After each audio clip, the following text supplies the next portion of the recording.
Advanced Studio Classroom is on the air.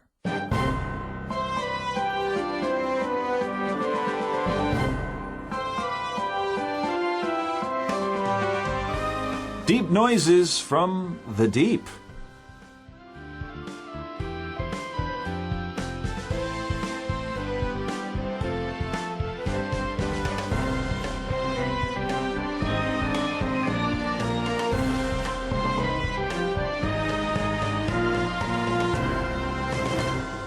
Hi everybody, welcome to day 2 of Making Deep Noises. You are listening to Advanced Studio Classroom, and my name is Steve.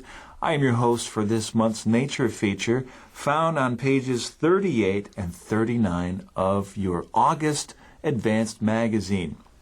Now, in the studio to help me teach this lesson is Linda. Welcome back, Linda. Thank you, Steve. I'm glad to be back. And Albert. Hi, Albert. Hi everyone, I brought my passport. I'm ready to go on an adventure. Good. I hope you guys are ready, and thank you for being here, helping to explain our lesson. And we thank you again, friends. We know you have a lot of choices in how you take in your English and challenge yourself with English, and so we thank you for choosing Advanced to do that. Now, before we get into today's lesson, it is our custom to pick a point from yesterday and summarize it for our listeners. We'll start with you, Linda. What would you like to reiterate for our friends? Well, I find it fascinating that they were able to get a microphone all the way to the deepest part of the ocean. They have to use technology to make sure, that device doesn't get crushed because, as we talked about yesterday, the pressure at that point is just overwhelming. It is. Thank you. Yes, Albert? Let's see. I want to highlight one of our vocabulary focus words, chasm. As a little kid, I really like saying this word, and the definition is, a chasm is a deep divide, either literal or figuratively, such as a giant chasm in an ice cap or the growing chasm between two friends who haven't spoken in a long time. Very good. I will talk about oceanographer, and these are the guys who are in charge of this whole project. And taking apart this word, ocean, we know what that is. It's the seas. And the graph there at the end means to write or describe. And so one of the jobs of an oceanographer is to map the ocean floor. And that takes us nicely into today's reading, mapping the sound of the ocean. So let's open our magazines to page 39 if you haven't so far. If you have the ability, if you're not driving your car or doing something, then you can open your magazines and read along with us at the top of the page.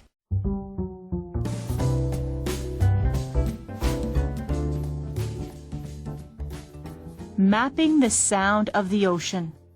The research is part of a broader effort to monitor increasing levels of man-made noise in the world's oceans and their effect on marine life.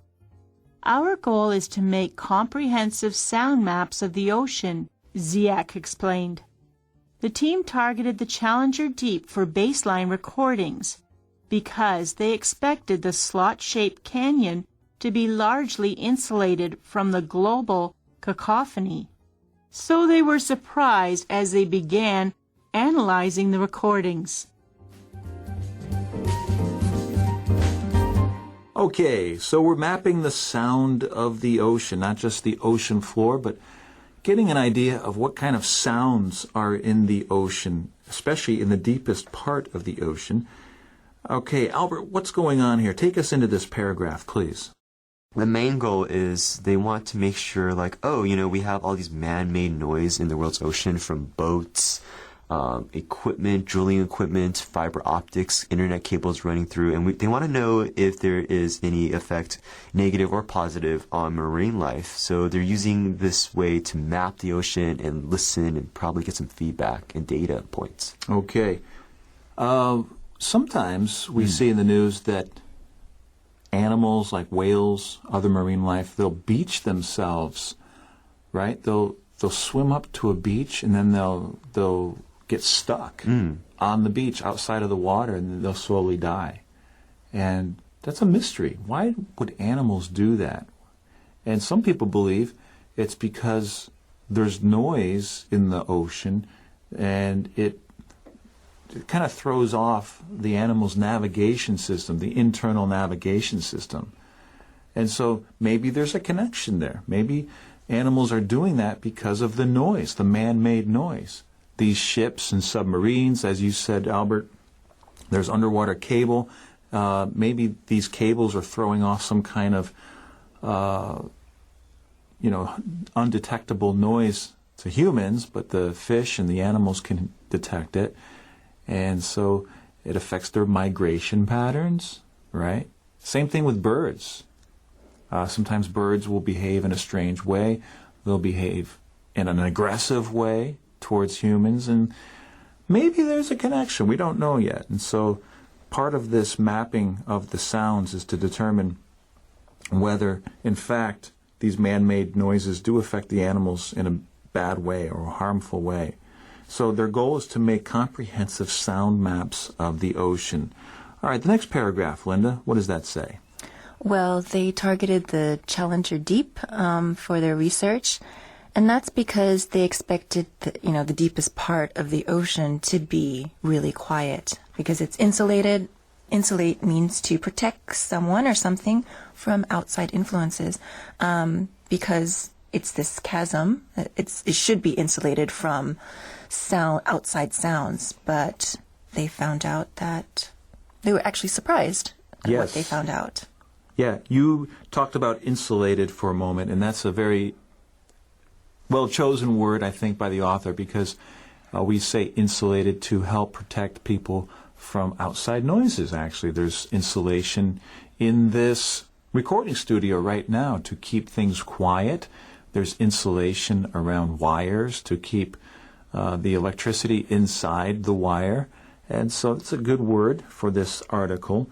And cacophony, I love that sound. I love that word. It's just an unpleasant mixture of loud sounds, a cacophony. Yeah, I like that word as well.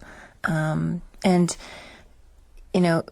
cacophony can come from mixing, let's say, two pieces of music. Like on their own, each is really beautiful. Mm-hmm. But if you happen to play them at the same time, it becomes this really awful sound, this cacophony. Yes. Yeah, usually when I hear this word, I usually think of an orchestra before a concert. They'll tune their musical instruments. Yes. It's a jingle and mix. I've thought of that as well. Yeah, cacophony. Or maybe if you're in a room with a lot of kids playing, running around, shouting and screaming, you could call that a cacophony as well.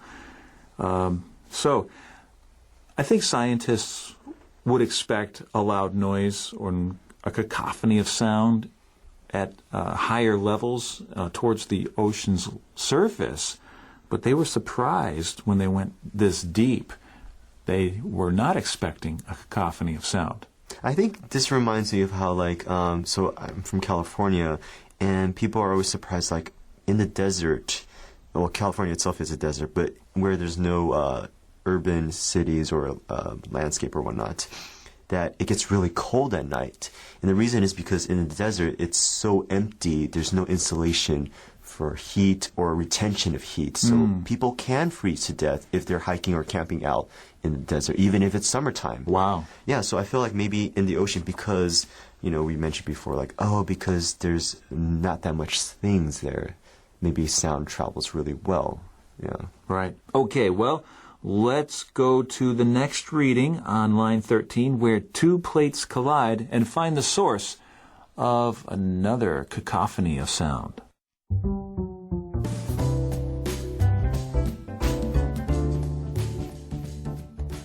Where two plates collide. The Mariana Trench is a seismically active subduction zone where one plate dives under another. So earthquakes were a regular occurrence. Captured by the hydrophone, the rumble of the quakes builds in intensity like an approaching train. Ship noise is higher pitched and more rhythmic. The nearby island of Guam is on a major transoceanic route, so vessel traffic was a nearly constant source of noise in the environment, the researchers found. Hearing the whales. The level of conversation between marine mammals picked up by the hydrophones was unexpected, Ziak said. Few whales dive much deeper than about a mile, yet their voices traveled clearly to the bottom of the trench. A baleen whale of unknown type captured on the recording seems to mimic a foghorn, while the deep-pitched calls of a toothed whale or dolphin sound like muffled thunder. Where two plates collide. Okay. The Mariana Trench is very active. There's a lot of earthquake activity there, and we see the word seismically active on line 14. That's kind of a big scientific word, seismically. And that prefix there, seis, means to shake. So we use this word often when we're talking about earthquakes. A seismologist is someone who studies earthquakes. A seismometer is something that measures the intensity of earthquakes. So this Mariana Trench is seismically active. There's a lot of earthquakes because it's a subduction zone. Albert, what is a subduction zone? A subduction zone is an area that marks where two tectonic plates collide and one place is forced to move underneath the other. I feel like the best way to describe Earth and its many layers is like a cake. You know, there's like different little layers, and on top of that, or each layer on itself is like they're sitting on little plates or continents. We think of it as continents, and they move around, they slide, and then there's tons of energy underneath all of that, and there's like pressure and forces colliding. It's constantly moving back and forth, and sometimes when we feel it, it's because when we feel it, it's called an earthquake, and it's because one of these plates has slipped, and it's shaken everything up above that layer. Right. Okay. And the plates and the subduction of a plate is what caused that tremendous release of energy many years ago, not too long ago, right, for the tsunami, right, back in the Indian Ocean. Oh, yes. Yeah, that was the cause of that. So tremendous amounts of energy are being expended when these plates move and slip. Right, and it's just constantly going on. I feel like it's something that we can't really imagine. You know, we take for granted, like, oh, you know, the ground beneath us, it's solid. Yeah, but it's not really that solid. It's moving all the while. And earthquakes there in this area are a regular occurrence. But these earthquakes were captured by the hydrophone. Linda, what did it sound like? Well, it sounded like an approaching train. And just like the other examples that they've given, or the adjectives that they've used to describe the sounds, it's very intense, very loud sounds. Yes, I think it's interesting that a lot of people use this analogy when they're talking about loud, oncoming sounds. People who experience tornadoes in the United States often talk about, I was in my basement and then I just heard this sound like this massive train coming, you know, locomotive. It's getting louder and louder. And if you've ever been to a train station, or if you've ever stood next to train tracks when a train goes by, it's a lot of noise, right? A lot of energy coming towards you. And so that's a good way to describe a loud, intense noise coming towards you. This train, approaching train. How about line 19, Albert? What about ship noise? Well, ship noise, which makes sense, they say it's high-pitched and more rhythmic. And I feel like it makes sense because ships, we have these massive engines and they drive a propeller, and it's, you know, something that's just turning in a circular motion, so it would be repeating. It's something that you could identify easily. Right. I think of movies with submarines, and they're listening to each other, like Hunt for Red October, where you can actually listen to the engine of another submarine underwater Right. and identify the boat because of that. And this is all getting picked up on the hydrophone. Okay, why is Guam so noisy, Linda? Well, it's on a major transoceanic route, so there is a lot of traffic, ship traffic, that's moving past this area. Okay, trans there, the prefix means across, and so across the ocean, these ships are going from Asia to North America or Central or South America. And so there's a lot of ships going by creating this noise. So that's one source, or those are a few sources. We have the earthquakes and we have the ship noise. Let's talk about hearing the whales. Take us into this paragraph, if you would, Albert. This is so beautiful. Like something I, going into this article didn't expect either, which was marine mammals, the conversation, the life is being picked up by the hydrophones as well. Fish, they communicate with each other. Mammals, they communicate with each other, even underwater. So it's so beautiful that they're able to hear whales talk to each other. That is cool. Again, if you want to listen to whales and if you're wondering what whales sound like, go online to Google or some kind of YouTube clip and type that in. You'll hear it and find that they create some very beautiful, eerie, weird noises, but they are communicating nonetheless with each other. Otherworldly. Yeah, it is. They're having conversations, so they say, so the scientists say. Few whales dive much deeper than about a mile or 1.6 kilometers, yet their voices travel to the bottom of the trench. That's amazing. Right. They're not that far below the surface of the water, but their voices can reach long distances. I feel like it's one of the ways where they've developed this, so it's like they're making essentially a long-distance phone call to be able to reach out and touch someone. I was going to say get in touch with another whale, but yeah. Right. The baleen whale is mentioned in line 29. And that's the whale that you might remember, I don't know if like the underneath of the mouth looks like it has those ribs connected to the mouth. Is it the Pinocchio? Is that the whale, the same whale? I'm not sure. I haven't seen Pinocchio in a long time. I feel like famous imagery right there. It's Pinocchio. But this is the whale that has those, that eats the plankton and the small shrimps. And so it scoops things up, and then through the baleen, through that mesh, it expels the water and eats all that plankton. Okay. I'm looking at Steve because I feel like all whales eat plankton, but I could be wrong.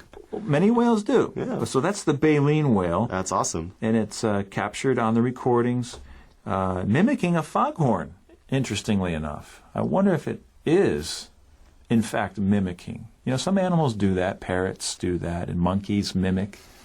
So whales have the ability to mimic as well. A foghorn. Now there's the toothed whale, or that's a different kind of whale, Albert, where these whales will eat more of fish or squid. Wow. You hear about those fights between the whales and the giant squids. Right. This is the kind of whale that will eat those squids. That I didn't know that. That's amazing. Yeah, and these kinds of whales sound like what, Linda? Muffled thunder. And we see the word muffled, which describes a sound that is not quiet or clear. And yesterday we talked about booming cries of whales and the rumble of passing ships overhead. And so I talked about thunder. So there's that relationship there again. Booming thunder, the rumble of thunder in the distance. And so if you want to know what sounds are being made underwater, think of thunder underwater. Oh, right. And I just wanted to clarify, I think this is what Linda was going for, but it is sounds muffled or sounds that are quiet. They are quiet, or they're made quiet? They're made quiet. They're made quiet, yeah. And so you have on scooters and cars, you have what's called a muffler. So the sound that your engine makes is very loud. And if you have a muffler on your scooter, it quiets that sound. It softens the noise, yeah. That's a very good point. And if you're a teenager with a scooter, usually they would change the muffler and make it even louder. Which is illegal here. Illegal? Right? Yeah, but they still do it. Okay, let's go to the top of the right-hand column and continue our reading about hearing the whales.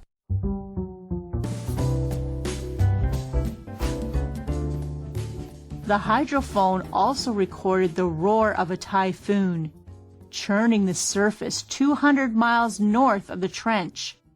There was a huge amount of energy, high winds, big waves that made the whole basin noisy, Ziak said.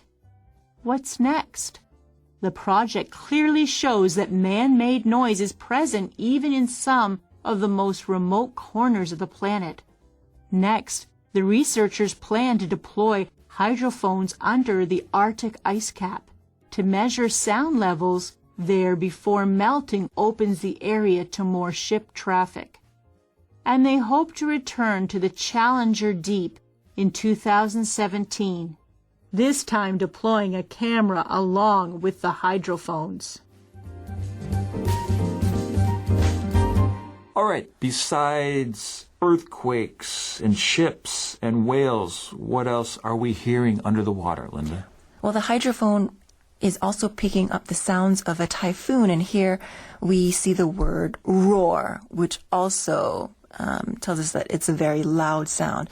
So the typhoon is turning around in the ocean, and the hydrophones are picking up those noises. Okay, the word churning, Albert, help us with this. Whenever I hear the word churning, I imagine old-fashioned butter being made where, you know, they have a stick and they turn it slowly to, like, turn the liquid into a semi-solid. Mm-hmm. But yeah, churn is to mix something, especially liquid, with great force. Okay, sometimes if you have an upset stomach, right, you say, oh, my stomach is churning. There's something going on inside. There's this force inside your stomach with maybe something you ate or drank, and it's making you feel sick. I never knew that. Yeah, we say that with our stomach is churning. So the ocean can churn as well, and typhoons do that. They're so powerful, they churn the water. And this microphone, this hydrophone at the bottom of the ocean, is picking up the storm at the surface. Pretty amazing. Not only that, but the storm is 200 miles away, at the surface. So very, very sensitive hydrophone. There was a huge amount of energy with the winds and the waves that made the whole basin noisy, and that's expected.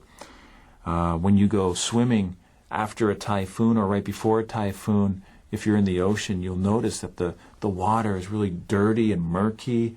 It's being churned up, and it's not a good time to go diving because it's so churned up. There's sand and silt, and the visibility is very low. Okay, what's next, Linda? Well, the project shows that all this man-made noise is present even in some of the furthest corners of the world. And they're planning to use hydrophones under the Arctic ice cap before they start melting and before more ships and traffic reach that area. Right. So they want to also, it's part of this sound mapping project, but they also want to compare it to see if, also in this place where you think it would be quiet because there isn't any, ship traffic, there shouldn't be that much noise, but they might be surprised. Yeah, exactly. They're going to compare, and they have to do it soon because the ice is melting, and there will be more and more ship traffic as the ice melts. So get the microphones down there as soon as possible, see what it's like now, and then you can compare it later when more ships come and see how the marine life respond or are affected by the noise. Okay, and finally, the last paragraph, Albert. Take us home with this. Well, all of this, and they hope to return to the Challenger Deep in 2017, but this time, they're going to have more equipment, hopefully to be able to record and track more data, animals, just about the ocean itself. Mm-hmm.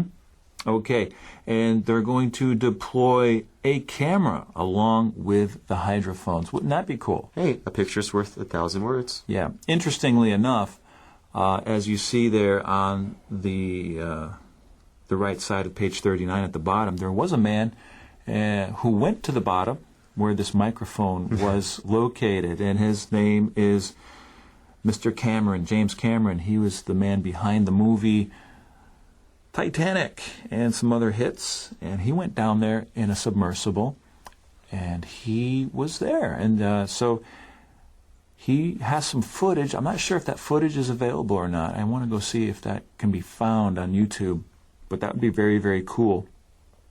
And so at least next time there will be a camera with the microphones and we can see what's down there. If there's nothing down there, Linda, that would be very boring, right? I mean, it still would be fascinating just to be able to know what's down there, and even if there isn't any, living thing, still fascinating. Still fascinating. Imagine something living that deep in the ocean and being able to live and withstand that pressure. What kind of creatures are down there? We have no idea. We've just been down there for a short time. James Cameron in his little submersible. So this is really, really fun to think about, and it's an adventure, and there's a lot of unknowns still, which makes it interesting to pursue and study more about. Friends, we're out of time. So sorry, but we're thankful that you've joined us for this month's nature feature, Making Deep Noises. Thank you again, and please join us next time for the next advanced lesson. Until then, we hope all of you have a great day. Bye-bye.